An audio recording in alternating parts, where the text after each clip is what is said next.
If you think being bad with money just means you spend too much, you've already missed the real problem. Some of the smartest people in the room, engineers, doctors, founders, quietly make financial decisions that lock them into stress for decades, not because they're careless, but because no one ever explained the basic rules of the game they're playing. Money isn't just something you earn and spend. It's a system. And like any system, it rewards people who understand its mechanics and quietly punishes those who don't. Right now, this matters more than ever. Prices feel higher. Debt is everywhere. Social media makes investing look like a casino. And financial freedom is marketed like a lifestyle product. But underneath the noise are a few simple concepts that quietly control almost every financial outcome in your life. Let's start with one that sounds harmless: interest. Interest is the price of time. When you borrow money, you're renting someone else's purchasing power from the future, and rent is never free. Here's the twist. Interest works in two directions. When you invest, it builds wealth. When you borrow, it builds pressure. A $10,000 investment earning 8% a year doesn't just grow linearly. It compounds. You earn returns on your returns. Over time, the curve bends upward. Slowly at first, then all at once.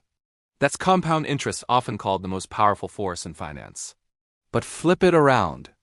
Put $10,000 on a credit card at 20% interest and make only minimum payments. The same math that builds fortunes now builds a trap. The curve bends the other way. This is why debt feels manageable, until it suddenly isn't. Same formula. Different side of the table. That leads to the next concept people underestimate: cash flow. Income is what you earn. Wealth is what you keep. Cash flow is the difference between money coming in and money going out, and it's the oxygen of your financial life. You can have a high salary and still suffocate. Big house, car payment, subscriptions. Lifestyle that quietly expands every time your income does. On paper, you look successful. In reality, every month starts at zero again. Positive cash flow buys options. Negative cash flow sells your future, one bill at a time. Now we zoom out to risk. Most people think risk means this could go down. In finance, risk also means you don't fully understand what you're holding. A savings account feels safe. And in the short term, it is.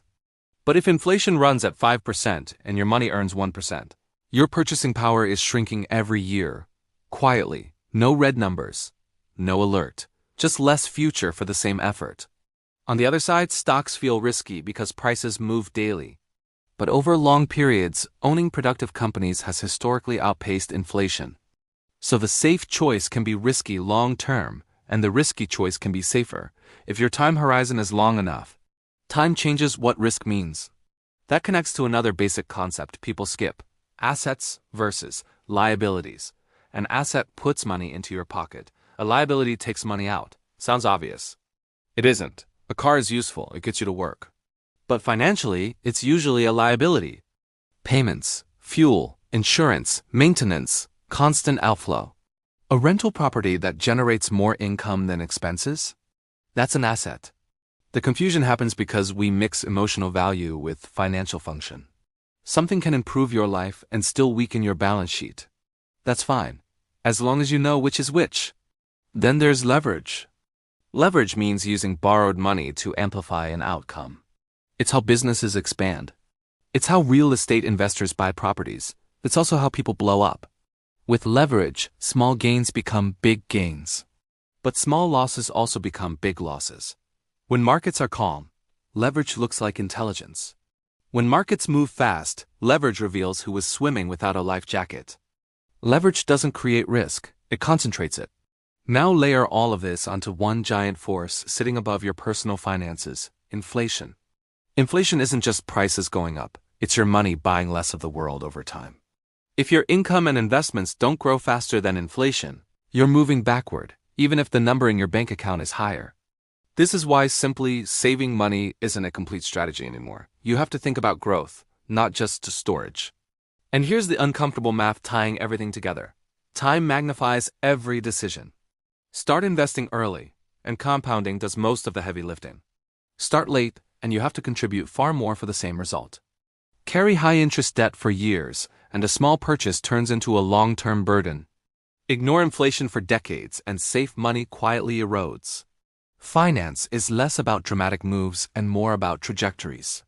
Tiny percentages repeated over long periods decide outcomes. Yet popular culture focuses on the wrong things. Hot stocks, crypto booms, side hustles that promise escape. Those can matter, but they sit on top of the basics. If the foundation is weak, negative cash flow, high interest debt, no understanding of risk, flashy strategies just accelerate instability. It's like building a faster car without learning how brakes work. The system itself isn't evil, it's just indifferent. It rewards consistency, patience, and math. It punishes denial, delay, and emotional decisions made under pressure. And here's the strange part. None of these concepts are secret. Interest, cash flow, risk, assets, liabilities, inflation, leverage, time. They're simple enough to explain in minutes. But their consequences play out over decades, which makes them easy to ignore until the bill arrives. So the real question isn't whether money is complicated. It's whether you're willing to see the invisible forces already shaping your future. Because whether you understand these rules or not, they're still working. The only uncertainty is which side of the math you'll end up on.